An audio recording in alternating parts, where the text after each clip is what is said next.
Alright, hello everyone, and happy Easter. I wish I had a more Jesus Christ-ish movie to review, but instead this week I will be talking about a movie that actually came out rather recently.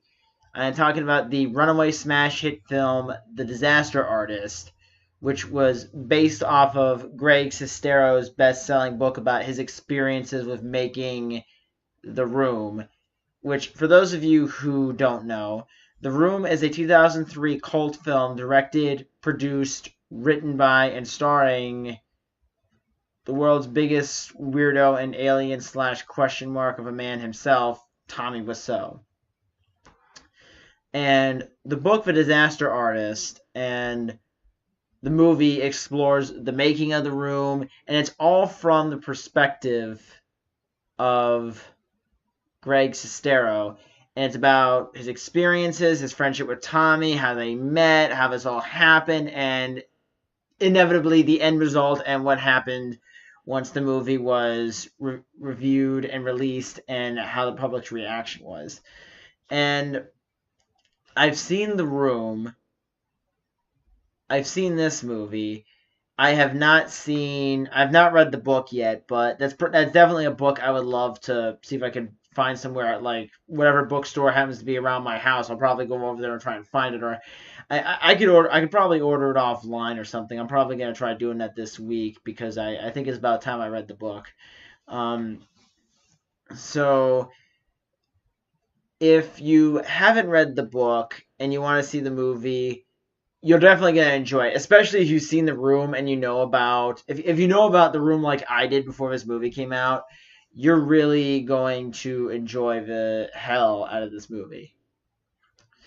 So the story is that a 19-year-old Greg Sestero, played by Dave Franco, is in an acting class and comes across the mysterious and weird Tommy Wiseau, played by Dave's older brother James Franco. And the movie is about their friendship, them moving to Los Angeles to try and make it as major motion picture stars. And the movie is them just trying to get their careers going. And as I said, the making of The Room and all the batshit crazy insanity that went to making the picture. And the one thing that's kind of noticeable right off the bat is that from what I've read, Sestero, the real Greg Sestero, had a more realistic look at The Room. He didn't really think the movie was really going to be seen theatrically. He thought it was just going to be a straight to video deal or something.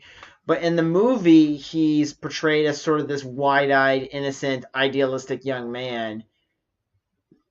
Excuse me. Which it isn't necessarily, that's not really a bad idea, because I think what the movie's trying to get across is sort of that naive optimism of trying to accomplish your dreams, but then slowly realizing the sacrifices you have to make, and then ultimately realizing that your dream isn't always going to turn out the way you expect it, but it might turn out a little better, or it may not turn out the way you want it, but it's going to turn out in a way that's actually still kind of fun to think about and still gives you a good feeling inside. And another big theme of the Disaster Artist is the friendship between Greg Sestero and Tommy Wiseau.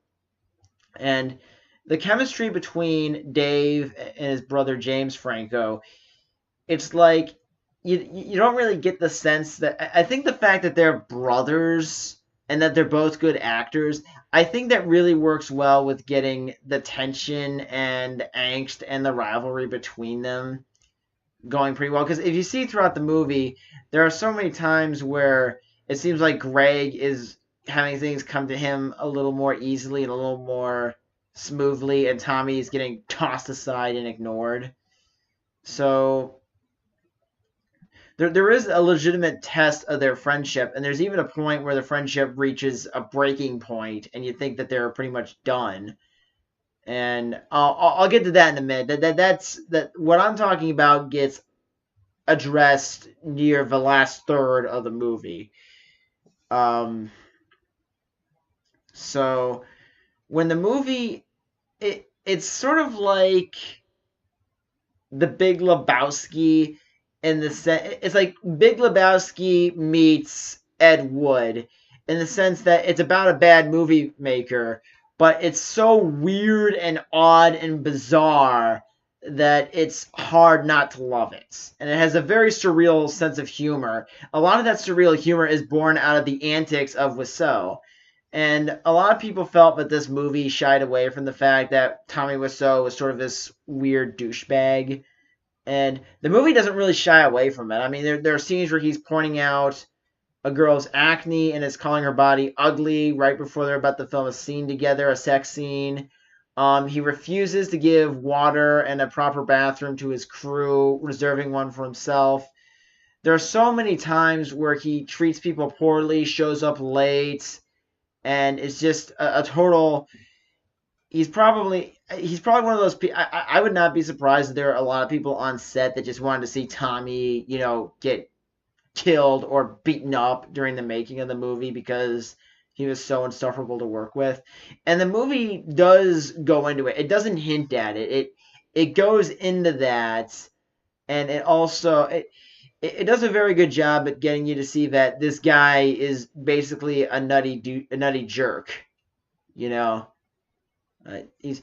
But I think at the same time, you do get the idea throughout when you watch The Room and when you watch The Disaster Artist, and I'm pretty sure when you read the book, you also get the sense that Wiseau has the strong passion and desire for trying to get um, this movie made. You can tell that whatever he's trying to get across, he's behind it all the way. It's just the execution is derailed by the incompetence of Wiseau as a writer and a director and an actor. And it does get up to the point where Wiseau and Sestero's friendship just shatters at this point because Sestero is so fed up with Tommy being manipulative. The fact that he almost had someone die of a heat stroke, Wiseau almost had someone die of a heat stroke because he refused to give water or provide, a proper cooling AC. And Wiseau even mocks the old woman for being tired when she almost died from heat stroke. And it's at that point where that happens. Greg ends up being forced to shave off his beard in the movie because Tommy won't let him work on work on a TV show as a lumberjack. And while that did not happen, Sestero was forced to shave off his beard for ridiculous reasons. But in the context of the movie, it's that the way he treated this elderly woman who passed out from dehydration, and the way he treated the actress playing Tommy Wiseau's fiance in The Room. So the way Tommy treated people, it eventually got on Greg's nerves, and they were filming a scene in the park, and Greg walks off. And this is what I'm talking about with friendship, because I think a lot of people can relate to having that one friend that they got really close to for one reason or another, and then after a while the friendship just reached its breaking point, and you're away from your friend for a long time, but then you sort of come back to your friendship a while later and you eventually make amends and forgive each other for your past mistakes. So the movie, I think the movie and this whole story is about this bizarre friendship odyssey that Greg went on with this weird guy that not a lot of people know his background. And so I think the movie did a great job at showing how ridiculous the production was, how crazy Wiseau was, and just how much the friendship between Greg and Tommy was severely tested during filming. And I think I will also say I really can't talk about this movie without referring to the ending. I'm not talking about the end credit scene. The end credit scene is just a goofy little throwaway joke that has nothing to do with anything. It's just a throwaway joke. The ending of the movie, the climax where you actually see the premiere of The Room, that's the more important part. So, without giving too much away, the premiere of The Room happens, and people start laughing at the movie because it's unintentionally bad. And Tommy sort of realizes that people are appreciating his movie ironically as opposed to legitimately thinking it's a good movie.